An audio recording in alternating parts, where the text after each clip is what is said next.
Hello प्यारे बच्चों। सो finally हमने बेटा torque equals to I alpha के ऊपर बेस्ड काफ़ी सारे न्यूमेरिकल्स किए थे। साथ के साथ हमने एनर्जी कंजर्वेशन भी अप्लाई करना सीखा था कि किस तरीके से एनर्जी कंजर्वेशन हम लोग लगाते हैं किसी भी क्वेश्चन के अंदर। यस, हमने देखा था कि एंगुलर वेलोसिटी कैलकुलेट जब हम लोग कर रहे थे डिफरेंट इंस्टेंट्स पे रॉड की, तो हम देख रहे थे कि एनर्जी कंजर्वेशन हम लोग अप्लाई करके आसानी से ओमेगा निकाल सकते हैं। यस, साथ के साथ हमने बेटा सेंटर ऑफ मास का एस्केलरेशन देखा था। कोई भी बॉडी अगर रोटेट करती है तो सेंटर ऑफ मास का एस्केलेशन हम लोग रेडियल एस्केलेशन और टेंजेंशियल एस्केलेशन निकाल कर ईजिली कैलकुलेट कर सकते हैं। फिर हमने एक्सटर्नल फोर्स की वजह से जो भी हमने क्या किया था, एक्सटर्नल फोर्स की वजह से टेंजेंशियल डायरेक्शन और रेडियल डायरेक्शन के अंदर इक्वेशन लिखना सीखा था कि किस तरीके से हम लोग रेडियल डायरेक्शन में और टेंजेंशियल डायरेक्शन में using centre of mass escalation equation लिखते हैं, है ना। ये सब तो बेसिक बातें हमने करी थी लास्ट क्लास के अंदर। आज बेटा और न्यूमेरिकल्स हम लोग करने वाले हैं। इस बार पुली ब्लॉक सिस्टम के न्यूमेरिकल्स हम लोग देखेंगे। साथ के साथ हम लोग point of application of force एक नया कॉन्सेप्ट देखेंगे। यस, तो करते हैं एक स्टार्ट क्वेश्चन से। यस, हमारे पास बेटा एक पुली है और पुली के ऊपर इस तरीके से स्ट्रिंग जो है वो रैप्ड है ना, इस तरीके से वाउंड है, इस तरीके से इसके ऊपर लपेट रखी है बहुत सारी स्ट्रिंग। और यहाँ से जैसे हम लोग सिस्टम को रिलीज करेंगे ये मास डेफिनेटली नीचे की तरफ एस्केलेट करेगा और पुली क्या करेगी, पुली भी घूमेगी। देखो, इससे पहले जो एनएलएम में क्वेश्चंस हमने करे थे उसके अंदर तुमने देखा होगा कि पुली हमने क्या ली थी, मासलेस ली थी। लेकिन इस बार हम लोग पुली को मासलेस नहीं लेने वाले हैं। पुली के पास भी मास है और पुली के पास मास होगा तो डेफिनेटली ये पुली हिंज्ड है इस एक्सिस के अबाउट, है ना। ये जो मैंने क्रॉस बनाया है इसका मतलब है कि पुली जो है वो इस एक्सिस के अबाउट हिंज्ड है और पुली ऐसे घूम सकती है। इस एक्सिस के अबाउट पुली जो है वो ऐसे घूम सकती है ना। अब सवाल क्या है कि सवाल में दे रखा है कि there is no slipping between the rope and pulley. Pulley और रोप के बीच में बिल्कुल भी स्लिपिंग नहीं है। स्लिपिंग नहीं होने का मतलब क्या है वो समझ लें पहले। ये हमारी बेटा मान लो कि ये हमारी पुली है, इस तरीके से पुली है ना, और पुली के ऊपर क्या है, स्ट्रिंग रैप कर रखी है हमने, इस तरीके से घुमा के लपेट रखी है। जैसे हम छोड़ेंगे वैसे ही स्ट्रिंग क्या आएगी, स्ट्रिंग इसमें से खुलती जाएगी और स्ट्रिंग नीचे आती जाएगी, मास नीचे जाता जाएगा। हमें इस एम मास का क्या करना है, एस्केलरेशन कैलकुलेट करना है। देखो हमने बोला कि there is no slipping between rope and pulley का मतलब क्या है पहले वो समझें। अब इस बार पुली के पास कुछ मास है तो डेफिनेटली इनर्शिया भी होगा। अच्छा, जैसे ही मान लो रोप ये मेरी रोप होगी, है ना, ये मेरी क्या है, इसके ऊपर लिपटी हुई रोप है ना। अब स्लिपिंग नहीं होने का मतलब यह है कि दोनों, अगर ये वाला पार्ट अगर इसके ऊपर आगे मूव करता है तो डिस्क का ये वाला पार्ट भी इसके साथ साथ मूव करेगा। ठीक है, ये आगे जाएगा तो डिस्क का ये वाला पार्ट भी आगे जाएगा। दोनों एक साथ मूव करेंगे। जितना ये रोप घूमेगी इसके ऊपर उतना ही स्ट्रिंग उसके साथ घूमेगी। बस इतनी सी बात है नो स्लिपिंग का मतलब। मैंने क्या बोला कि जितना ये रोप घूमेगी उतना ही ये स्ट्रिंग घूमेगी। जैसे मान लो कि ये वाला पॉइंट अगर यहाँ पे पहुँच जाता है, ए वाला पॉइंट अगर यहाँ पे पहुँच जाता है तो इसके साथ साथ डिस्क का ये वाला पॉइंट भी घूम कर स्ट्रिंग के साथ इस बी पॉइंट पर पहुँच जाएगा। ठीक है, इसका मतलब दोनों साथ साथ चल रहे हैं और साथ साथ चल रहे हैं, इसका मतलब इन दोनों के बीच में कोई रिलेटिव मोशन नहीं हो रहा। ठीक है, यस, अब तो बात समझ में आ गई होगी, है ना। यस, इसका मतलब एक बात और है कि इन दोनों के बीच में रिलेटिव मोशन नहीं हो रहा तो काइनेटिक फ्रिक्शन तो नहीं लगेगा। लेकिन यस, इस डिस्क को कौन घुमा रहा होगा, सोचो जरा, डिस्क को कौन घुमा रहा होगा, हिंज फोर्सेस घुमा रहे होंगे? नहीं। देखो, डिस्क के ऊपर जो फोर्सेस लग रहे हैं मैं उनको एक बार रिप्रेजेंट कर देता हूं ताकि तुम्हें अच्छे से फील आए। देखो, एक तो नीचे की तरफ क्या लग रहा होगा, डिस्क के ऊपर mg लग रहा होगा ड्यू टू इट्स मास, और हिंज फोर्सेस लग रहे होंगे इस तरीके से, है ना, हिंज फोर्सेस लग रहे होंगे। लेकिन इस डिस्क को घुमाने वाला कौन है, इस डिस्क को घुमाने वाला कौन है? इस डिस्क को जैसे ही ये रस्सी, जैसे मान लो कि तुमने क्या किया, इसको सिस्टम को रिलीज किया तो मास नीचे आएगा। लेट्स से कि एक्सेलरेशन a है, इस m मास का एक्सेलरेशन a है, रस्सी में टेंशन t है। तो हम लोग इक्वेशन, और नीचे की तरफ इस m ब्लॉक पर क्या लगेगा, mg लगेगा। एक इक्वेशन तो एनएलएम से मैं बहुत आसानी से बोल सकता हूँ कि अगर एक्सेलरेशन नीचे की तरफ है तो t minus mg equals to क्या आ जाएगा, mg माइनस t mg बड़ा होगा t से, तो mg minus T equals to mass into acceleration. Yes, ऐसा हो जाएगा।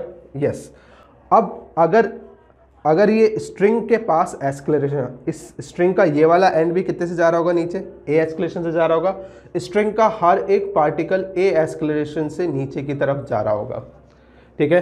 तो स्ट्रिंग जब a एक्सेलरेशन से नीचे की तरफ जाएगी तो डेफिनेटली उसके साथ साथ कौन घूम रहा है, पुली घूम रही है, तो पुली के पास भी एक्सेलरेशन आएगा। पुली के पास कौन सा एक्सेलरेशन आएगा, पुली के पास आएगा बेटा, देखो जब ये रोप इसके ऊपर क्या करेगी, इसके साथ इसको घुमाएगी, तो इस पुली को एक टेंजेंशियल एक्सेलरेशन प्रोवाइड कराएगी। कौन प्रोवाइड करा रहा है, जब रस्सी नीचे जाएगी ये एक्सेलरेशन से तो डेफिनेटली इसको हम लोग बोल सकते हैं पुली को। यस, इस पुली को अपने साथ घुमाएगी, पुली को साथ घुमाएगी तो पुली को टेंजेंशियल एक्सेलरेशन प्रोवाइड कराएगी। आई होप बात समझ में आ गई होगी। यस, मैं अगेन बोल रहा हूँ, दोनों साथ साथ घूमेंगे। जैसा मैंने अभी बताया कि जब ए पॉइंट, रोप का ए पॉइंट बी पॉइंट पर पहुंच जाएगा तो डिस्क का ये वाला पॉइंट भी घूमकर रस्सी के साथ साथ घूमकर बी पॉइंट पर पहुंच जाएगा। कौन सा वाला पॉइंट, ये वाला पॉइंट। आई होप बात समझ में आ गई होगी। यस बेटा, अब यहाँ तक बात समझ में आ गई। तो अगर अब हमारे को ये समझ में आ गया कि इसके पास भी, डिस्क के पास भी एक टेंजेंशियल एक्सेलरेशन ए आ गया। जितना एक्सेलरेशन रस्सी का होगा उतना ही एक्सेलरेशन ए तुम्हारी पुली का होगा, है ना। यस, अब यहाँ से मैं एंगुलर एक्सेलरेशन ऑफ दिस पुली लिख सकता हूँ। कैसे लिखूँगा, मैं जानता हूँ कि टेंजेंशियल एक्सेलरेशन जो रस्सी के कारण इस पुली को मिला उसको मैं ऐसा लिख सकता हूँ AT equals to alpha R. तो और AT कितना है, जितना एक्सेलरेशन इस ब्लॉक का है A के बराबर, तो alpha equals to A by R लिख सकता हूँ। यस बेटा, इसका मतलब ये जो है तुम्हारी पुली वो alpha equals to A by R angular acceleration से घूमेगी। किसके साथ घूम रही है, रोप के साथ घूमेगी, ठीक है। यस, अब क्या इक्वेशंस लिख सकते हैं, यस बेटा लिख सकते हैं। एक इक्वेशन तो हम ऑलरेडी लिख चुके हैं जो हमने एनएलएम में लिखना सीखी थी, mg minus T equals to mm। हमने एंगुलर एक्सेलरेशन भी निकाल लिया है किसका, इस पुली का। अब देखो, अब मैं ये कहना चाह रहा हूँ कि ये मैं एफबीडी बना रहा हूँ, किसका, FBD of pulley. FBD of pulley जब मैं बनाऊँगा तो मैं देख पा रहा हूँ यहाँ से कि यहाँ से लगेगा, ये मैं बना लेता हूँ, ये स्ट्रिंग है। स्ट्रिंग क्या करेगी, स्ट्रिंग क्या करने वाली है, स्ट्रिंग टेंशन टी प्रोवाइड कराएगी। इसके ऊपर स्ट्रिंग क्या लगाएगी, टेंशन टी लगाएगी, है ना। यस, अच्छा और क्या हो रहा है, यस बेटा ये मेरा क्या हो गया, ये वो पॉइंट है जहाँ से हिंज्ड है। अच्छा ये टेंशन टी इस पुली को क्या कर रही होगी, इस पुली को ऐसे रोटेट कर रही होगी। कैसे, यस, इस पुली को इस तरीके से घुमा रही होगी। इस तरीके से क्या कराएगी, इसके अंदर टॉर्क प्रोड्यूस करेगी। तो लिखें, इक्वेशन लिख देते हैं।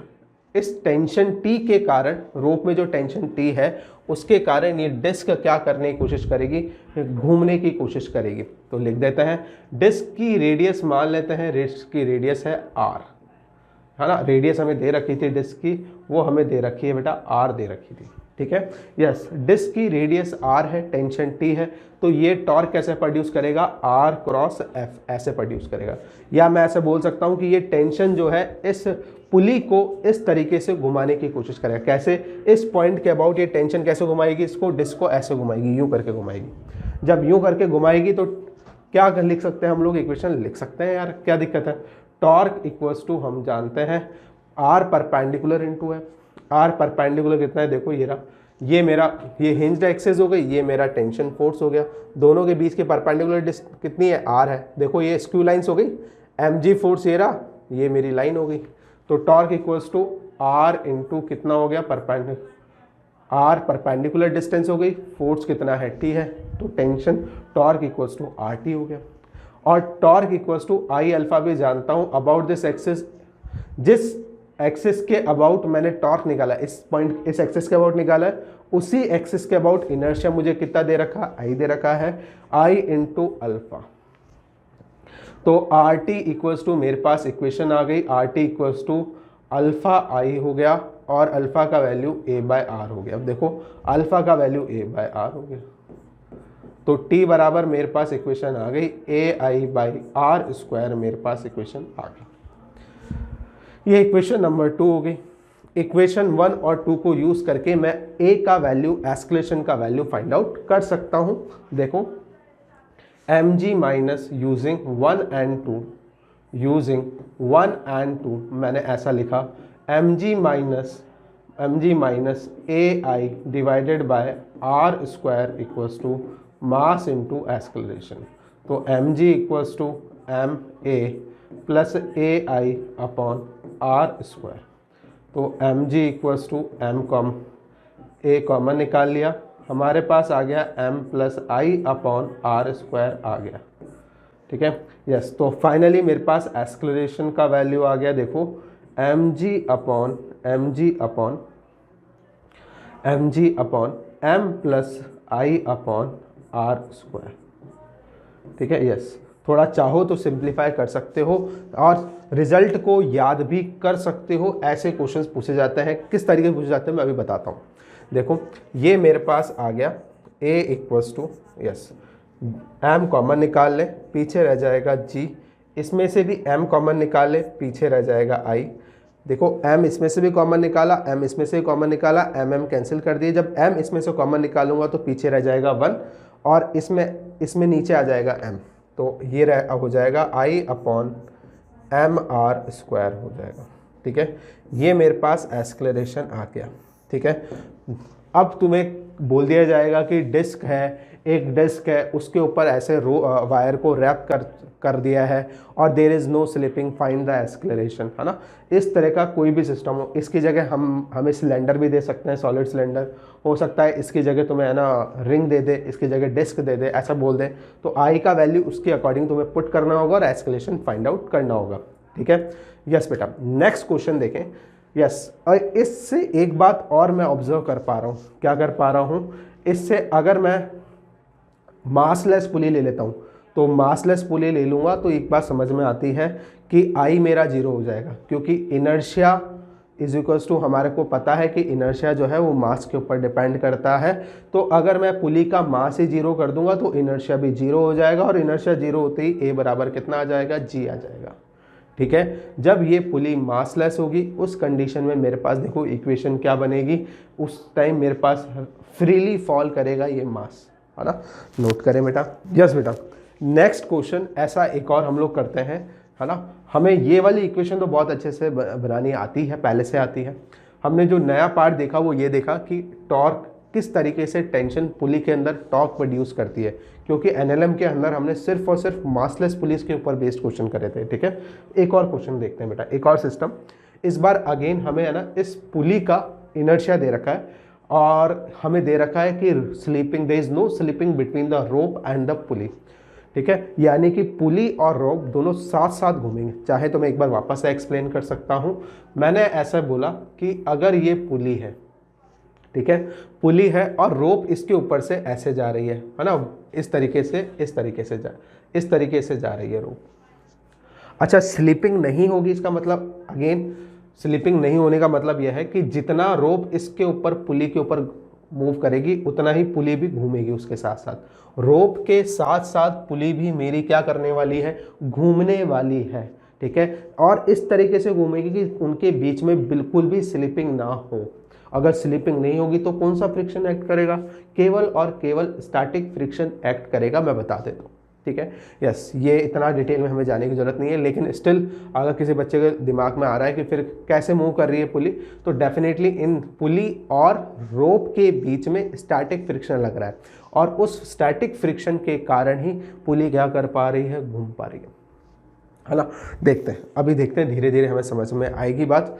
देखो यहाँ पे मेरे पास क्या है, यहाँ से लग रही है, मान लेते हैं ये m1 मास है, ये m2 मास है ना।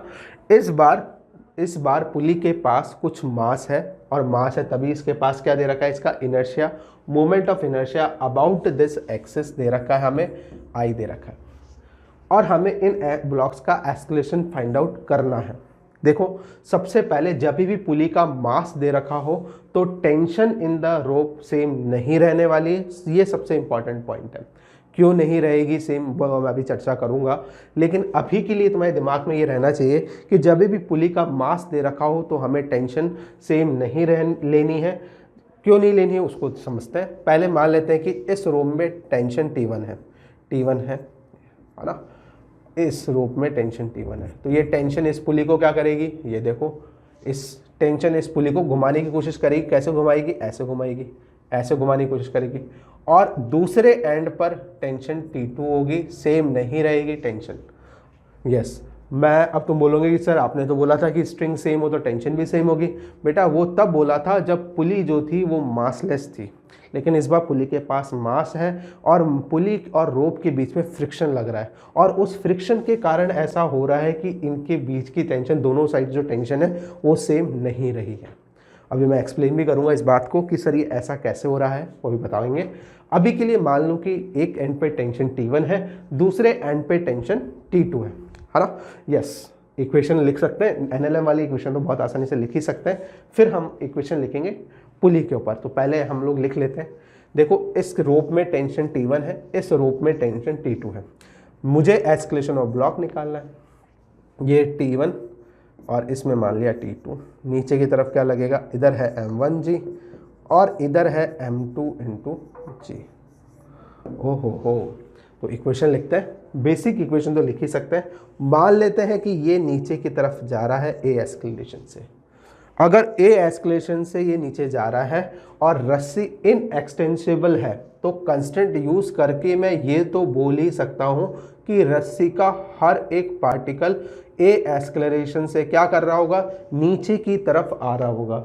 अगर हर पार्टिकल रस्सी का A एस्केलेशन से नीचे आ रहा है तो इधर वाले पार्टिकल्स A एस्केलेशन से कहाँ जा रहे होंगे, हर पार्टिकल A एस्केलेशन से ऊपर जा रहा होगा। यूजिंग कंस्टेंट मैं ऐसा कह सकता हूँ। कोई दिक्कत इसके अंदर, इसमें तो कोई दिक्कत होनी नहीं चाहिए। तो इसका एस्केलेशन क्या हो गया, ऊपर की तरफ A हो जाएगा। ठीक है, यस। अब यहाँ से इक्वेशन लिखना चालू करते हैं। मैं देख पा रहा हूँ कि M1G minus T1 is equals to M1 into A, equation number 1। फिर क्या आ गया, T2 minus M2G is equals to M2 into A, equation number 2। ठीक है, अब एक कितने वेरिएबल्स हैं मेरे पास, देखो T1 है, T2 है और A है, 3 वेरिएबल्स हैं। इक्वेशन 2 ही है तो एक इक्वेशन और लिखनी पड़ेगी। वो इक्वेशन कहाँ से आएगी, इस पुली के ऊपर हमें टॉर्क वाली इक्वेशन लगानी पड़ेगी। देखो पुली जो है वो यहाँ से इसके सेंटर से हिंज्ड है। ठीक है, पुली घूम कैसे सकती है, ऐसे घूमेगी पुली। ये हिंज्ड पॉइंट हो गया और इसके अबाउट ऐसे घूम रही है। जब रस्सी जो है, रस्सी का मान लो कि ये वाला पॉइंट, रस्सी जितनी घूमेगी उतनी ही पुली घूमेगी। मैं ये कहना चाह रहा हूँ, सिंपल शब्दों में बोलूँ तो जितना, अगर मान लो कि इसके ऊपर जो ये स्ट्रिंग है, ये जो स्ट्रिंग है वो ये वाली स्ट्रिंग है, अपन मैं बात कर लेता हूँ। ठीक है, ये मेरी स्ट्रिंग है। ठीक है, मान लेते हैं कि ये A पॉइंट है और मान लेते हैं ये B पॉइंट है। ठीक है, तो जितना A पॉइंट वाली जो रस्सी का पार्टिकल है, जब वो A से मूव कर B पे पहुंचेगा तो A पॉइंट पे जो पुली का पार्टिकल है वो भी उसके साथ घूमते हुए B पॉइंट पर पहुंच जाएगा। बस यही मतलब है नो स्लिपिंग का। दोनों साथ साथ चल रहे हैं, जितना रस्सी घूमेगी उतना ही अपने साथ पुली को भी घुमाएगी। ठीक है, यस, ये सबसे इंपॉर्टेंट बात है। ये है मतलब नो स्लिपिंग का। और जब दोनों साथ साथ घूम रहे हैं तो कौन घुमा रहा होगा, इनके बीच में डेफिनेटली रस्सी। अगर पुली की सरफेस स्मूथ होती तो रस्सी इसके ऊपर क्या कर जाती, रस्सी उसके ऊपर स्लिप कर जाती। ठीक है, अगर पुली और रोप के बीच में फ्रिक्शन नहीं होता तो दोनों स्मूथ सरफेस होती तो रस्सी इसके ऊपर स्लिप कर जाती। तब क्या होता, तब इसको घुमा नहीं पाती कौन, रस्सी नहीं घुमा पाती। कौन रिस्पॉन्सिबल है इसको घुमाने के लिए, बेसिकली फ्रिक्शन रिस्पॉन्सिबल है। ठीक है। फ्रिक्शन इतना इन दोनों के बीच में इतना सफिशिएंट फ्रिक्शन है कि इनके बीच में स्लिपिंग हो ही नहीं रही है, जितना ये घूमेगा उसके साथ चिपक कर रस्सी पुली भी घूम रही है, ठीक है। अच्छा, ये तो बात हो गई हमारी ये। अब सवाल यह है कि सर टेंशन T1 T2 आपने अलग अलग क्यों लिए? एक एंड पे आपने T1 ले लिया और दूसरे एंड पे आपने लिया T2 लिया। यस बेटा, ऐसा क्यों किया मैंने उसको समझो बेटा। अब ये जो पुली के ऊपर जो रोप है, रोप क्या करेगी, रोप और पुली के बीच में एक फ्रिक्शन लग रहा है, स्टैटिक फ्रिक्शन, और उस स्टैटिक फ्रिक्शन के कारण ही टेंशन जो है हमारे पास अलग अलग आ रही है। चाहो तो मैं बना देता हूँ एक बार, देखो बेटा, ये मेरी पुली हो गई है ना, और पुली के ऊपर कुछ फ्रिक्शन इस तरीके से लग रहा होगा, स्टैटिक फ्रिक्शन ऐसे लग रहा होगा, ठीक है। ये किसने लगाया होगा? जब रोप इसके ऊपर मूव करने की कोशिश करेगी, आगे चलने की कोशिश करेगी, तो पुली को भी अपने साथ मूव कराने की कोशिश करेगी, तो डेफिनेटली इनके बीच में क्या एक्ट करेगा, फ्रिक्शन एग्जिस्टेंस में आएगा, और वो फ्रिक्शन पुली के ऊपर किस डायरेक्शन में लगेगा, इस तरीके से लगेगा, है ना। अच्छा, और इस फ्रिक्शन के कारण ही क्या होगा, इस एंड पे क्या लग रहा है, T1 लग रहा है, और पुली के इस एंड पर क्या लग रहा है, टेंशन T2 लग रहा है। तो मैं ऐसा बोल सकता हूँ कि T1 प्लस स्टैटिक फ्रिक्शन बराबर मैं क्या बोल सकता हूँ, T2 बोल सकता हूँ, ठीक है।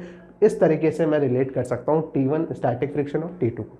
यस, कोई नहीं पूछने वाला तुमसे कि ये स्टैटिक फ्रिक्शन का वैल्यू बताओ या ये सब, कोई नहीं पूछेगा, इतना डीपली कोई नहीं पूछने वाला, तो इसको हम लोग हटाते हैं। मैंने तो सिर्फ तुम्हें एक आइडिया दिया है कि किस तरीके से फ्रिक्शन एक्ट कर रहा है और क्यों T1 और T2 की वैल्यू अलग अलग आई है ना। यस, यहाँ तक आई होप बात समझ में आ गई होगी। अब हम लोग इक्वेशन लिखते हैं। देखो, रोप का हर एक पार्टिकल जो है वो ए एस्केलेशन से नीचे जा रहा है, ठीक है। तो इसका मतलब ऐसा बोल सकते हैं कि यहाँ पे रस्सी का हर एक पार्टिकल ए एस्केलेशन से नीचे जा रहा है। रस्सी के साथ साथ कौन घूम रहा है, रस्सी के साथ साथ ये पुली भी घूमेगी।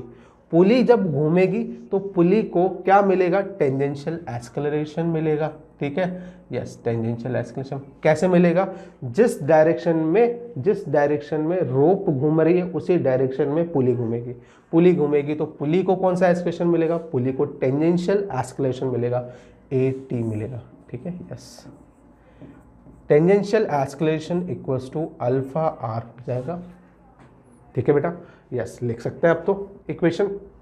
देखो, ये मेरी हिंज्ड एक्सिस है, इसके अबाउट इनर्शिया मेरे को कितना दे रखा है, आई दे रखा है। यस बेटा, T1 क्या कर रहा है, T1 घुमा रहा है इसको एंगुलर एस्केलेशन की डायरेक्शन में, क्योंकि एंगुलर एस्केलेशन किसने प्रोवाइड कराया, इस रोप के एस्केलरेशन ने प्रोवाइड कराया। जब रोप इसके ऊपर इस तरीके से एस्केलेट करेगी तो इस पुली को एंगुलर एस्केलेशन मिलेगा, इस तरीके से मिलेगा। अब मैं क्या करना चाह रहा हूँ, मैं नेट टॉर्क की इक्वेशन इसके ऊपर पुली के ऊपर लिखना चाह रहा हूँ। तो पुली के ऊपर कौन कौन से फोर्सेस लग रहे हैं, देखो, पुली के ऊपर एक तो T1 लग रहा है बाहर से एक्सटर्नल फोर्स, एक T2 लग रहा है बाहर से एक्सटर्नल फोर्स, और कोई भी फोर्सेस एक्ट नहीं कर रहे हैं, ध्यान रखें, ठीक है। ये हमारे T1 T2 एक्सटर्नल फोर्सेस। इसके कारण टॉर्क कैसे आया, इसके कारण तुम बोलोगे सर इसके कारण टॉर्क R क्रॉस F कर दो, R ये रहा, F ये रहा बाहर की तरफ, इसके कारण टॉर्क कैसे आएगा, या फिर इसी बात को ऐसे बोल सकते हो कि ये T1 तो इसको ऐसे घुमाएगा ऐसे, और T2 इस पुली को ऐसे घुमाएगा अपोजिट डायरेक्शन में। लेकिन कैसे घूम रही है पुली तो ऐसे घूम रही है, इसका मतलब T1 के कारण जो टॉर्क आया वो बड़ा होगा T2 के टॉर्क से, और इक्वेशन कुछ इस तरीके से लिखी जाएगी विथ साइन। ध्यान रखना, सिंबल बहुत इंपॉर्टेंट है। T1R बड़ा पॉजिटिव क्यों लिया जा रहा है, क्योंकि ये किसकी डायरेक्शन में टॉर्क प्रोड्यूस कर रहा है, एंगुलर एक्सेलरेशन की डायरेक्शन में टॉर्क प्रोड्यूस कर रहा है, तो T1 × R। और T2 क्या कर रहा है, अपोजिट डायरेक्शन में angular acceleration produce, T2 × R is equals to क्या करेंगे, is equals to net torque equals to I alpha. इस एक्सिस के अबाउट इनर्शिया मुझे I दे रखा है, into alpha, T1 minus T2 into R is equals to I A/R। T1 minus T2 is equals to IA/R square. ये मेरे पास equation आ गई, 1, 2 और थर्ड इक्वेशन आ गई। अब हमारे पास 3 वेरिएबल्स, 3 इक्वेशंस है। सॉल्व करेंगे आंसर आ जाएगा। देख लेते हैं कैसे करेंगे सॉल्व। तीनों वेरिएबल्स आ गए हमारे पास। देखो फर्स्ट, सेकंड और थर्ड को मैं ऐड कर देता हूँ, मेरे पास आंसर आ जाएगा। मैं क्या बोल रहा हूँ, adding first second and third, तीनों को ऐड कर दो। ऐड करोगे देखो -T1 ये रहा, +T1 ये रहा, +T2 -T2 कैंसिल आउट हो जाएंगे, सिर्फ बचेगा M1G -M2G, M1G -M2G बचेगा। ठीक है, और क्या बचेगा, M1A M2A IA + R², M1A + M2A + I/R² into A। ठीक है, यस बेटा। अब मैं क्या कर सकता हूँ, A का वैल्यू देख पा रहा हूँ, M1 - M2 into G divided by M1 + M2 + I/R²। ठीक है, यस बेटा, ये मेरे पास आ गया एक्सेलरेशन का वैल्यू। इसमें जो सबसे इम्पॉर्टेंट बात जो ऑब्जर्व करने वाली है कि अगर मैं इनर्शिया को 0 कर देता हूँ, इनर्शिया 0 कब होगा, जब पुली मासलेस होगी तब इनर्शिया 0 हो जाएगा। पुली का मास है ये, ध्यान रखना, मैं पुली का मास बोल रहा हूँ, है ना। पुली का मास 0 होगा तो इनर्शिया भी 0 आ जाएगा। और फिर फाइनली अगर ऐसा हुआ तो पुराने वाला रिजल्ट आ जाएगा। देखो जब हम लोग पुली का मास 0 लेते थे, उस कंडीशन में जो एक्सेलरेशन आता था वो आता था A = M1G - M2G divided by M1 + M2।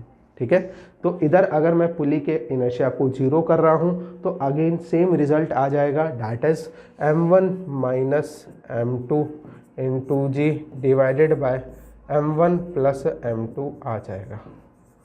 ठीक है, ये मेरे पास रिजल्ट आ जाएगा। ठीक है, यस, यहाँ पे जो बात इंपॉर्टेंट थी वो मैं उसको रिपीट कर देता हूँ एक बार। मैंने ये देखा कि T1 का टॉर्क, किसका टॉर्क बड़ा है, यहाँ पे T1 का टॉर्क बड़ा था। देखो T1 कैसे घुमा रहा था इसको, T1 इस पुली को ऐसे घुमा रहा था। ठीक है, और T2 कैसे घुमा रहा था पुली को, T2 पुली को ऐसे घुमा रहा था। किसका टॉर्क बड़ा है, T1 का टॉर्क बड़ा था, इसीलिए पुली नेट किस डायरेक्शन में घूमी, उस डायरेक्शन में घूमी। किस डायरेक्शन में, जिस डायरेक्शन में पुली का एंगुलर एक्सेलरेशन है ना, इसीलिए T1 को बड़ा लिया गया है, पॉजिटिव लिया गया है। ये T2 जो है इसको अपोजिट डायरेक्शन घुमा रहा था, इसलिए माइनस लिया गया है, = I α किया गया। नोट करें बेटा इसको। यस बेटा, नेक्स्ट क्वेश्चन हम लोग देखते हैं बेटा, एनर्जी कंजर्वेशन के ऊपर बेस्ड है। For no slipping pulley and rope are massless, find the velocity of block M। छोटे वाले ब्लॉक M की वेलोसिटी हमें फाइंड आउट करनी है। When it has fallen through height h, जब ये M ब्लॉक जो है वो नीचे h हाइट नीचे आ जाएगा तब हमें इसकी वेलोसिटी फाइंड आउट करनी है। यस, इस बार यस हम लोग कैलकुलेट कर ही चुके हैं, NLM के अंदर ऐसे क्वेश्चंस हमने करे हैं, एनर्जी कंजर्वेशन में हमने ऐसे क्वेश्चंस करे हैं। ठीक है, अब हमें क्या करना है, इस बार हमें पुली मासलेस नहीं दे रखी है, इसका कुछ इनर्शिया I दे रखा है और रेडियस R दे रखी है, और हमें बोल रखा है कि पुली और रोप के बीच में कोई भी स्लिपिंग नहीं हो रही है, यानी जितना तुम्हारी पुली घूमेगी उतना ही तुम्हारी रोप घूमने वाली है। ठीक है, यस, करते हैं स्टार्ट बेटा क्वेश्चन को सब। तो मान लेते हैं कि जब ये ब्लॉक जो है वो h हाइट फॉल कर जाएगा तो ये कहाँ आ जाएगा, ये नीचे आ जाएगा, ये नीचे आ जाएगा, और ये कहाँ शिफ्ट हो जाएगा बेटा, ये यहाँ पे शिफ्ट हो जाएगा, ऐसे हो जाएगा। यस, इनिशियली ऐसे था, इनिशियली ऐसे था, फाइनली मान लो कि जब वो h हाइट नीचे फॉल हो गया उस समय इसके पास स्पीड आ गई v। जब इस M ब्लॉक के पास v स्पीड नीचे की तरफ आएगी तो डेफिनेटली ये पूरा सिस्टम एक ही रस्सी से कनेक्टेड है, और एक ही सिंगल रस्सी है, तो कंस्टेंट से मैं बोल सकता हूँ कि रस्सी का हर एक पार्टिकल नीचे आ रहा होगा v से। तो इसका मतलब ये ब्लॉक जो है उस समय उसकी भी स्पीड कितनी होगी, v होगी, है ना। अगर रस्सी से, जैसे हमने पिछले केस में भी देखा था कि पुली में, अगर पुली के अंदर देखो हमने देखा था, क्या देखा था कि एक्सेलरेशन सेम था, ये कैसे कह पा रहे थे, कंस्टेंट से कह पा रहे थे। उसी तरीके से अगर ब्लॉक की स्पीड v है तो रस्सी के हर एक पार्टिकल की v स्पीड होगी, तो इस M ब्लॉक की स्पीड भी v हो जाएगी। अब मैं एनर्जी कंजर्वेशन यूज़ कर रहा हूँ। एनर्जी कंजर्वेशन यूज़ करने के लिए देखो, एनर्जी कंजर्वेशन यूज़ करने के लिए हम लोग एक रेफरेंस लाइन ले लेते हैं। लेट्स से कि रेफरेंस लाइन ये है हमारी, है ना, ये हमारी रेफरेंस लाइन होगी, ये मेरी रेफरेंस लाइन होगी। पहले सिस्टम की एनर्जी और बाद में सिस्टम की एनर्जी हम लोग लिख लेते हैं, है ना। तो initial potential energy plus initial kinetic energy plus initial kinetic energy is equals to final potential energy plus final kinetic energy. Initial potential energy system की कितनी है, तो तुम देखोगे ये इनिशियल डायग्राम है, ये फाइनल वाला डायग्राम है ना, ये फाइनल वाला है और ये इनिशियल है, वाइट से जो रिप्रेजेंट कर रखा है। यस बेटा, देखो पहले हम इस ब्लॉक की बात कर लेते हैं। अगर इस ब्लॉक की पोटेंशियल एनर्जी की बात करूं तो पहले और बाद में इस ब्लॉक की पोटेंशियल एनर्जी सेम है, ठीक है। पहले भी वो h हाइट पे था, बाद में भी वो h हाइट पे है, तो इसकी पोटेंशियल एनर्जी में कोई चेंज नहीं आ रहा है। पहले ये सिस्टम इनिशियली रेस्ट पे था, ऐसा दे रखा है, तो इनिशियली रेस्ट पे था तो इसकी स्पीड कितनी होगी, 0 होगी। बाद में इसके पास कौन सी एनर्जी आई, काइनेटिक एनर्जी आई, तो मैं लिख देता हूँ इसके पास जो काइनेटिक एनर्जी आई वो आई 12mv²। बाकी का और कोई चेंज नहीं आया इसकी एनर्जी में। अब इस ब्लॉक की बात करते हैं। इस ब्लॉक की इसके पास भी स्पीड कितनी आ गई, 12mv² आ गई। फाइनल काइनेटिक एनर्जी 12m(mv²), ठीक है। यस, अब इसकी ब्लॉक की पोटेंशियल एनर्जी का क्या हुआ, पोटेंशियल एनर्जी पहले mgh थी इनिशियली, बाद में 0 हो गई। इनिशियली कितनी थी पोटेंशियल एनर्जी, mgh थी इस ब्लॉक की, और बाद में कितनी हो गई, बाद में 0 हो गई पोटेंशियल एनर्जी। अच्छा, यहाँ तक तो बात समझ में आ गई होगी। अच्छा, पुली के पास, पुली इनिशियली रेस्ट पे थी, पूरा सिस्टम रेस्ट में था, तो पुली के पास कोई काइनेटिक एनर्जी नहीं थी, पूरे सिस्टम के पास ही कोई काइनेटिक एनर्जी नहीं थी। अच्छा, अब बाद में क्या हुआ, बाद के अंदर तुम देख पा रहे हो, बाद के अंदर इस पुली क्या कर रही होगी, यस, जब ये ब्लॉक नीचे आएगा तो पुली को अपने साथ क्या करेगा, रोटेट करेगा, क्योंकि रोप जैसे जैसे नीचे आएगी वैसे वैसे ही पुली को क्या प्रोवाइड कराएगी, एस्केलेशन प्रोवाइड कराएगी। अगर रोप नीचे जा रही है तो पुली भी उसके साथ साथ क्या करेगी, घूमेगी। तो मैं ये बोल सकता हूँ कि पुली के पास डेफिनेटली क्या होगा, एक रोटेशनल काइनेटिक एनर्जी होगी। पुली क्या कर रही होगी, अपने हिंज्ड पॉइंट के अबाउट ऐसे ओमेगा स्पीड से घूम रही होगी। आगे होगी बात समझ में। पुली अपनी एक्सिस के अबाउट घूम रही है, तो इसके पास मान लो कि inertia, movement of inertia I है, तो काइनेटिक एनर्जी हो जाएगी 12I⍵²। ये किसकी है, पुली की है। और कोई एनर्जी रह गई नहीं बेटा, सारी एनर्जीज इंक्लूड कर लिए। अच्छा, ओमेगा, और जिस इंस्टेंट पर इसके पास एंगुलर वेलोसिटी ओमेगा है, उस समय इस ब्लॉक के पास स्पीड भी है। तो जब रस्सी इसके ऊपर से v स्पीड से जाएगी तो डेफिनेटली पुली को भी v स्पीड से घुमाएगी, क्योंकि स्लिपिंग नहीं हो रही है। तो जितने स्पीड से रोप इसके ऊपर v स्पीड से अगर चल रही है तो डिस्क को भी या पुली को भी v स्पीड से घुमाएगी। तो omega equals to v equals to r omega लिख सकता हूँ। ये कब लिख पाऊंगा, तभी लिख पाऊंगा जब नो स्लिपिंग हो रही है। जब स्लिपिंग नहीं हो रही है उस कंडीशन में मैं ऐसा बिल्कुल लिख सकता हूँ, ठीक है बेटा। अच्छा, मेरे पास ये आ गया mgh is equals to 12I⍵। Omega को हम लोग लिख सकते हैं v²/r² plus 12m(mv²) plus 12m(v²). हम mgh is equals to v² common निकाल लिया, हाफ कॉमन निकाल लिया, पीछे रह गया 12I/r² plus capital M plus small m, ठीक है। यस, यहाँ से मेरे पास कुछ आ गया mgh 2mgh divided by I/2r² plus capital M plus small m।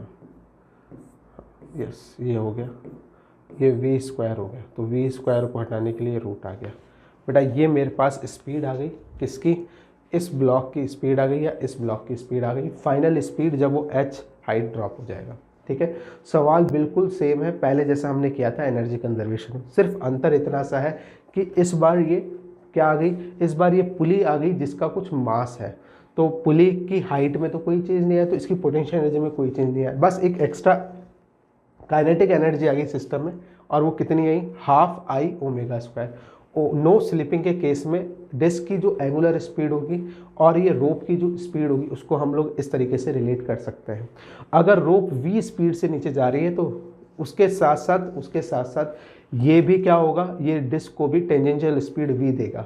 तो टेंजेंशियल स्पीड डिस्क के पास जैसे ही v आ जाएगी, यानी उस पार्टिकल के पास, डिस्क के जो या पुली के जो पार्टिकल्स हैं उनके पास v speed, tangential speed v आ गई। और टेंजेंशियल स्पीड अगर v है तो हम लोग ओमेगा को और v को रिलेट कर सकते हैं, इसलिए ये हमारे पास एक्सप्रेशन आ गया। यस बेटा, नेक्स्ट टॉपिक हम लोग पढ़ते हैं, इसको नोट करें। यस बेटा, नेक्स्ट क्वेश्चन हम लोग देखते हैं।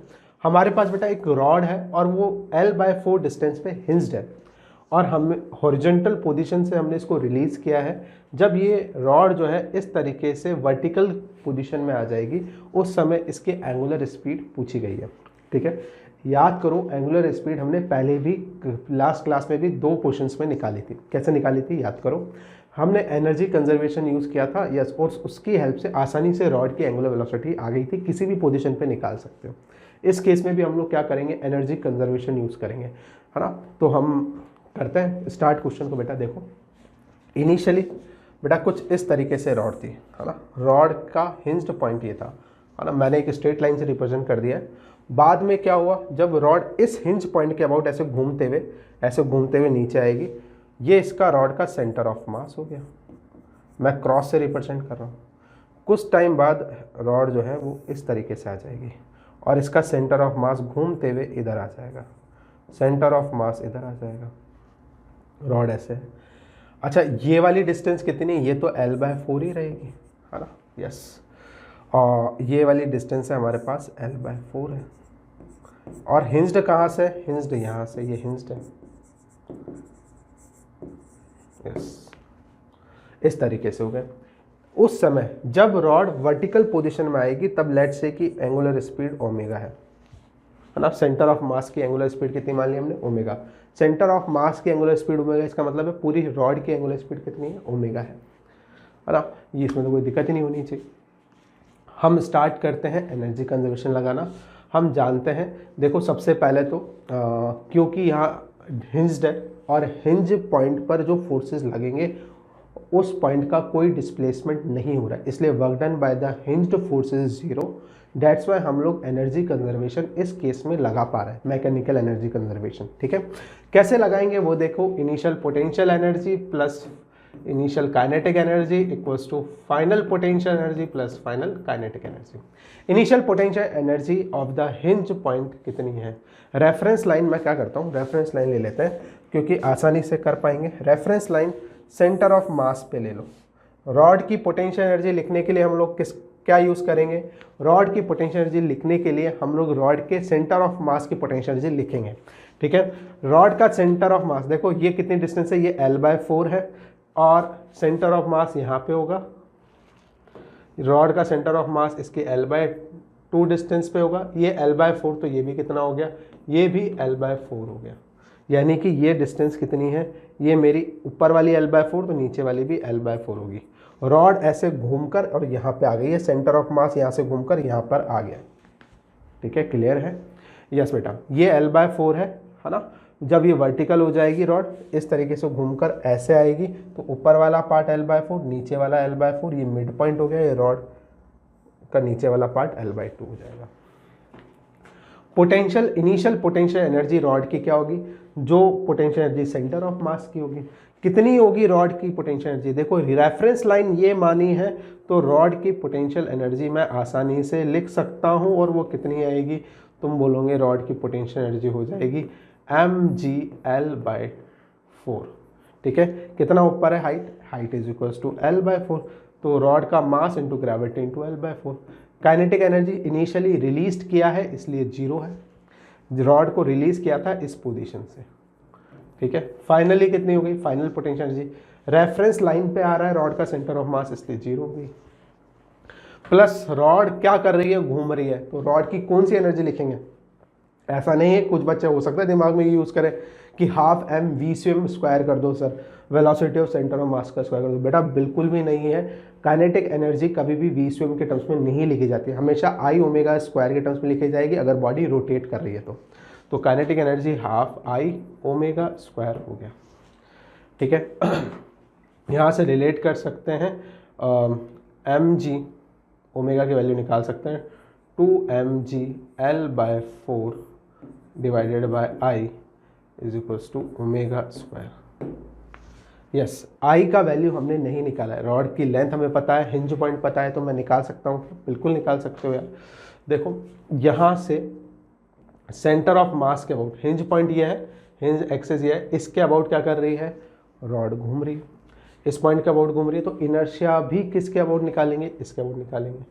तो सेंटर ऑफ मास के अबाउट इनर्शिया कितना होता है, ml/12 होगा, उसमें क्या जोड़ देंगे, पैरेलल एक्सिस थ्योरम यूज करते हुए प्लस md² कर देंगे। तो inertia of rod will be the I² plus md² करेंगे। ठीक है, सेंटर ऑफ मास का इनर्शिया कितना है, तुम बोलोगे सर ml/12 कर दो, plus m into distance between the parallel axis, इन दोनों के बीच की डिस्टेंस कितनी है, L/4। देखो इस एक्सिस के अबाउट पता है, इस एक्सिस के अबाउट निकालना है, पैरेलल एक्सिस थ्योरम यूज करूंगा, L/4 सेपरेशन है, ml/16 आ जाएगा। ठीक है, यस, फाइनली क्या आ गया, ml² बाहर निकाल लिया, 4 कॉमन निकाल लिया, 1/3 प्लस 1/4 आ गया। ठीक है, यस, तो ml/4 इंटू 7/12 आ गया। वैल्यू पुट कर लेते हैं इसके अंदर, फाइनली मेरे पास कितना आ जाएगा, ये 2 से 2 कैंसिल हो गया, mgL/2I, I कितना है, I है ml² 7 ml/48 into omega square. Yes, कितना हो जाएगा ये 224, तो 24 मास से मास कैंसिल हो जाएगा, 24gl divided by 7 L², L से L भी कैंसिल आउट हो जाएगा, इक्वल्स टू ओमेगा स्क्वायर। तो फाइनली मेरे पास आ गया ओमेगा इक्वल्स टू √24g/7L, ये मेरे पास बेटा आ जाएगा। ठीक है, यस, नोट करें इसको। यस बेटा, नेक्स्ट हम लोग अब देखने वाले हैं point of application of force. होता क्या है पहले वो समझते हैं बेटा। लेट्स से कि हमारे पास 2 एक्सिस है, इस तरीके से, एक एक्सिस ये रही, एक एक्सिस ये रही, है ना, ये हमारी एक्सिस हो गई और ये हमारी कोई बॉडी हो गई, ये हम बॉडी मान लेते हैं, ये बॉडी हो गई, और इस बॉडी के ऊपर क्या हो रहे हैं, फोर्सेस लग रहे हैं, डिफरेंट डायरेक्शंस में फोर्सेस लग रहे हैं। लेट्स से F1 लग रहा है, कोई F2 लग रहा है, कोई F3 लग रहा है, डिफरेंट डायरेक्शन में फोर्सेस लग रहे हैं। अब इन फोर्सेस के कारण लेट्स से जो टॉर्क प्रोड्यूस होगा वो हम लोग जानते हैं अच्छे से, अबाउट पॉइंट O निकालना चाह रहा हूँ। इन सभी फोर्सेस के कारण net torque about point O निकालने की कोशिश कर रहे हैं हम लोग। ठीक है, ये O पॉइंट हो गया, और इस पॉइंट के अबाउट ये जो डिफरेंट एक्सटर्नल फोर्सेस एक्ट कर रहे हैं इस बॉडी के ऊपर, लेट्स से पॉइंट जिनके ऊपर एक्ट कर रहे हैं वो P है, Q है और R है। ठीक है, इस बॉडी के ऊपर एक्सटर्नल फोर्सेस F1, F2 और F3 एक्ट कर रहे हैं, और इन फोर्सेस के कारण अबाउट पॉइंट O जो टॉर्क प्रोड्यूस हुआ, उतना ही टॉर्क मुझे इस बॉडी के ऊपर एक ऐसी डिस्टेंस पे लगाना है ताकि तीनों फोर्सों ने जो मिलकर टॉर्क प्रोड्यूस किया, एक सिंगल पॉइंट पे जब हम तीनों फोर्सेस को लगाएंगे तो भी उतना ही टॉर्क प्रोड्यूस हो। अगेन रिपीटिंग, ध्यान से सुने बात को। ये मेरी बॉडी हो गई है ना, बॉडी बिल्कुल आइडेंटिकल नहीं बनी है, लेकिन मान लेना कि ये वही बॉडी है, और इस बॉडी के ऊपर मुझे उस पॉइंट पर ये तीनों फोर्सेस एक्ट करने हैं, लगाने हैं, ताकि उतना ही टॉर्क प्रोड्यूस करे अबाउट पॉइंट O जितना कि ये तीनों अलग अलग पॉइंट्स पे लगकर प्रोड्यूस कर रहे थे। मैं अगेन रिपीट करता हूँ, मान लो कि एक ऐसा पॉइंट मैंने चूज किया है ना, इस O पॉइंट से और वो इतना ही टॉर्क, लेट्स से कि नेट फोर्स इधर लगाया तुमने, कितना लगाओगे, F1 vector plus F2 vector plus F3 vector, तीनों की जो बेटा तीनों मिलकर जो टॉर्क प्रोड्यूस कर रहे हैं। अब हम क्या कर रहे हैं, D पॉइंट पर नेट फोर्स यानी कि total force F1 plus F2 plus F3 लगा रहे हैं, है ना। मुझे इस तरीके से ये पॉइंट D चूज करना है कि ये इतना ही टॉर्क प्रोड्यूस करे जितना कि ये तीनों मिलकर इस कंडीशन में कर रहे थे, है ना। तो लेट से अबाउट पॉइंट ओ, ये जो सेपरेशन है ना, ये है R। पहले सेपरेशन था ये R1, ये था R2, है ना, और ये था R3, ठीक है, यस। अब तीनों फोर्सेस को एक पॉइंट पर मैंने लगाया और इस तरीके से लगाया कि ये उतना ही टॉर्क प्रोड्यूस कर रहे हैं जितना ये तीनों मिलकर अलग अलग पॉइंट पर लगकर टॉर्क प्रोड्यूस कर रहे थे अबाउट पॉइंट ओ। उस पॉइंट डी को मैं बोल रहा हूं कि अगर मैं डी पॉइंट पर तीनों फोर्सेस लगाऊं तो ये उतना ही टॉर्क प्रोड्यूस करेंगे जितना कि ये तीनों इस कंडीशन में कर रहे थे। And this point is said to be the point of application of force. मैं एक बार मैथमेटिकली तुम्हें बता देता हूँ, मैथमेटिकली मैं क्या कहना चाह रहा हूँ, फिर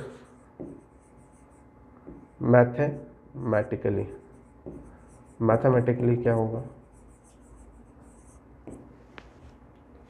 यस, इस F1 फोर्स के कारण जो टॉर्क प्रोड्यूस होगा अबाउट पॉइंट हो, तुम बोलोगे R1 क्रॉस F1। इस F2 फोर्स के कारण जो टॉर्क प्रोड्यूस करेंगे ओ पॉइंट के अबाउट, वो कितना होगा, तुम बोलोगे R2 vector cross F2 vector.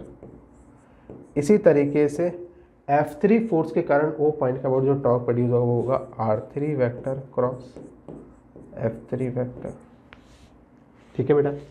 अच्छा, ये तीनों मिलकर जो टॉर्क प्रोड्यूस कर रहे हैं ओ पॉइंट के अबाउट, उतना ही टॉर्क प्रोड्यूस कर रहे हैं ये फोर्सेस जब हमने इन फोर्सेस को डी पॉइंट पर लगाया, ठीक है। और सेपरेशन कितना है ओ पॉइंट से, अगेन R है, तो टॉर्क प्रोड्यूस कितना करेंगे इस बार R cross F1 plus F2 plus F3 करेंगे, ठीक है, F1 vector plus F2 plus F3। तो मेरे पास इस R की वैल्यू निकल कर आ जाएगी, यस। अभी हो सकता है बहुत कॉम्प्लेक्स सा एक्सप्रेशन दिख रहा हो, लेकिन बिल्कुल सिंपल सा क्वेश्चन इस पे पूछे जाते हैं कि हमें एक वो डिस्टेंस फाइंड आउट करनी होती है जिन पे अगर मैं तीनों फोर्सेस लगाऊं तो उतना ही टॉर्क प्रोड्यूस हो जितना कि ये तीनों मिलकर कर रहे हैं अलग अलग पॉइंट पर जब एक्ट करेंगे, ठीक है, यस। ये मेरे पास क्या आ गया, ये मेरे पास इक्वेशन आ गई point of application of force की। इससे मैं R की वैल्यू फाइंड आउट कर लूँगा। उस पॉइंट डी को ही मैं क्या बोल रहा हूँ यहाँ पे, point of application of force. ये मेरा पॉइंट ऑफ एप्लीकेशन, ठीक है। इस बात को मैं ऐसा भी बोल सकता हूँ, it is the point of application of force is the point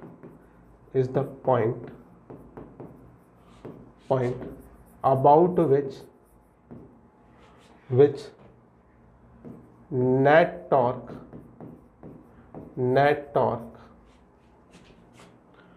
due to the forces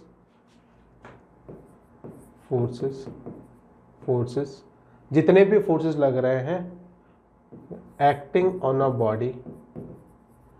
the body is zero।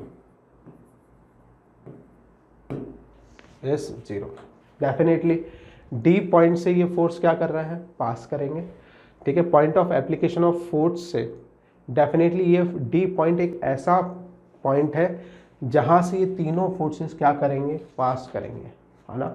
और जब पास करेंगे तो इन सभी के कारण अगर force, line of action of force उस पॉइंट से पास कर जाएगी तो मैं जानता हूं कि टॉर्क कितना प्रोड्यूस करेंगे, 0 करेंगे। चाहो तो इसको याद कर सकते हो। सीधे हम लोग अभी न्यूमेरिकल देखेंगे तब तुम्हें समझ में आ जाएगा। नोट करें बेटा इसको, यस बेटा। अब हम लोग एक न्यूमेरिकल देखने वाले हैं point of application of force पे। देखो ये दो फोर्सेस एक्ट कर रहे हैं 20 newton and 30 newton C point पर और डी पॉइंट पर, है ना। और ये डिस्टेंसेस हमें दे रखी है, 70 सेंटीमीटर है, ये 10 सेंटीमीटर है, यहाँ से इन दोनों के बीच की डिस्टेंस सी और डी के बीच की 20 दे रखी है।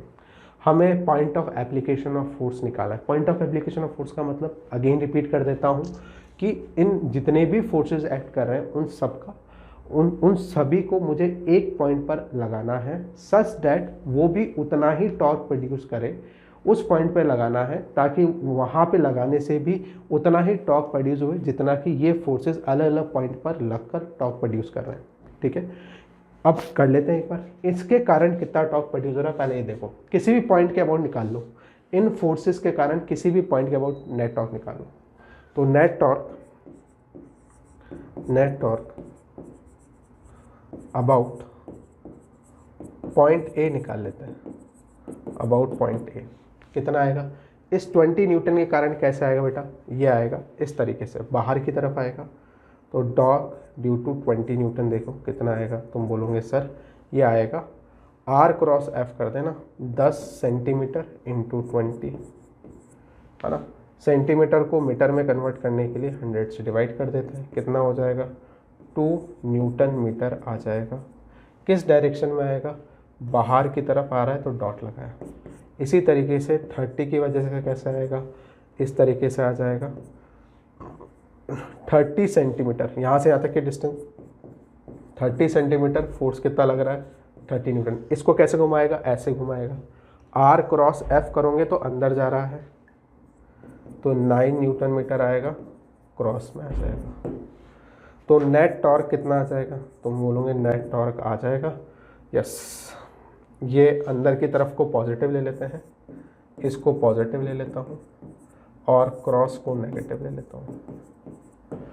तो डॉट 2 है, क्रॉस मतलब माइनस का 9, कितना आ जाएगा? माइनस का 7। यानी कि नेट टॉर्क कहाँ आ रहा है? अंदर की तरफ आ रहा है, अंदर की तरफ क्रॉस लगा देता हूँ, न्यूटन मीटर आएगा। इतना ही टॉर्क मुझे प्रोड्यूस करना है केवल एक सिंगल पॉइंट पर लगाकर, ठीक है। नेट देखो ये 20 न्यूटन लग रहा है, 30 न्यूटन लग रहा है, इन दोनों को, है ना, एक सिंगल पॉइंट पर लगाना है। मान लो कि ये रॉड होगी मेरी, इनको x डिस्टेंस पर लगा देता हूँ, इसको x डिस्टेंस पे लगा रहा हूँ, a पॉइंट से x डिस्टेंस पे लगा रहा हूँ।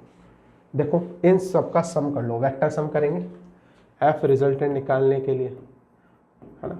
ये कहाँ लग रहा है? ऊपर लग रहा है, ये नीचे लग रहा है। नेट फोर्स कहाँ आएगा? 10 न्यूटन नीचे की तरफ आएगा, आएगा ना। वेक्टर सम किया मैंने, है ना। देखो हम लोग क्या कर रहे थे? फोर्सेस, सारे फोर्सेस को ऐड कर रहे थे वेक्टोरिकली और एक पॉइंट पे लगा रहे थे। तो मैं भी वही काम कर रहा हूँ, एक पॉइंट पर लगा रहा हूँ और नेट फोर्स किस डायरेक्शन में आया? 10 न्यूटन आया नीचे की तरफ। यस, मुझे x का वैल्यू निकालना है, वही मेरा point of application of force हो जाएगा, है ना। तो कितना हो जाएगा बेटा? ये देख लो, 10 इंटू टॉर्क कैसे प्रोड्यूस करेगा? ये करेगा अंदर की तरफ। तो टॉर्क ड्यू टू 10 न्यूटन कितना आएगा? तुम बोलोगे टॉर्क ड्यू टू 10 न्यूटन आएगा 10x, कहाँ आएगा? अंदर की तरफ आएगा, क्रॉस कर दिया। तो 10x बराबर कितना हो गया? 7 हो गया। तो x बराबर कितना हो गया? 0.7 मीटर हो गया, या फिर 70 सेंटीमीटर हो गया, ठीक है। यस, आई होप बात समझ में आ गई। बहुत सिंपल सी बात है यार ये तो, है ना। अब तुम चाहो तो इंस्टेड ऑफ ए कोई और दूसरे पॉइंट पर नेट टॉर्क निकालकर तुम point of application of force निकाल सकते हो, तो भी आंसर सेम ही आने वाला है। बस x के वैल्यू, जैसे मान लो कि तुमने नेट टॉर्क d के अबाउट निकाला, तो फिर x भी तुम कहाँ से लोगे? d से ले लोगे। करके देखना, आंसर सेम आएगा, है ना। थैंक यू वेरी मच बच्चों, and have a nice day.